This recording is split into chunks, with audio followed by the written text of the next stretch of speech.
ചേട്ടൻ മാത്രം ഭക്ഷണം കഴിക്കുന്നുള്ളൂ, ആസ്വദിച്ച് കഴിക്കുന്നുള്ളൂ. മോളും വൈഫൊന്നും കഴിക്കുന്നില്ല, ആർക്കോ വേണ്ടി കഴിക്കുന്നു. ഈ കമന്റ് എല്ലാം വായിക്കുന്നവരാ. ഞാൻ ഇതൊന്നും വായിക്കാറില്ല, കമന്റ് ഒന്നും ഞാൻ വായിക്കില്ല. അപ്പൊ അവര് വായിക്കും, പറയും അച്ഛന്റെ വീഡിയോ, അച്ഛന് ഭക്ഷണം കഴിക്കുന്ന ഇഷ്ടം, മോള് പറയും. അപ്പൊ അച്ഛന്റെ വീഡിയോ മാത്രം ഇട്ടോ.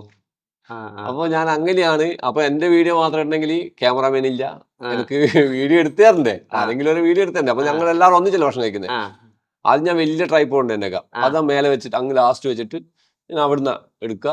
അപ്പൊ എല്ലാവരെയും കിട്ടും. ഒന്നെ മാത്രം കിട്ടണമെങ്കിൽ എന്റെ അടുത്തുനിന്ന് എടുക്കണ്ടേ. അപ്പൊ ഞാൻ എന്റെ ചെറിയ ട്രൈപ്പോഡ് ഇല്ലാത്തതുകൊണ്ട് ചെറിയ പാട്ട എടുത്ത് അതിന്റെ മേലെ 3 പിൻ വെച്ച് അതിന്റെ അവിടെ മൊബൈൽ ക്യാമറ വെച്ച് എടുത്ത് ഇവിടെ ക്യാമറ ഇവിടെ വെക്കും. അവിടുന്ന് എന്റെ അടുത്ത് തന്നെ. അപ്പൊ ഞാൻ ഇരിക്കുന്നതെല്ലാം അടുത്ത് തന്നെ കിട്ടും. അപ്പൊ എനിക്ക് കാണുകയും ചെയ്യാം. ഫ്രണ്ട് ക്യാമറ എടുക്കുവേ, എഡിറ്റ് ചെയ്യുമ്പോൾ എല്ലാം സുഖമാണ്. അപ്പൊ അതിൽ എടുത്തിട്ട് ഇടാൻ തുടങ്ങി.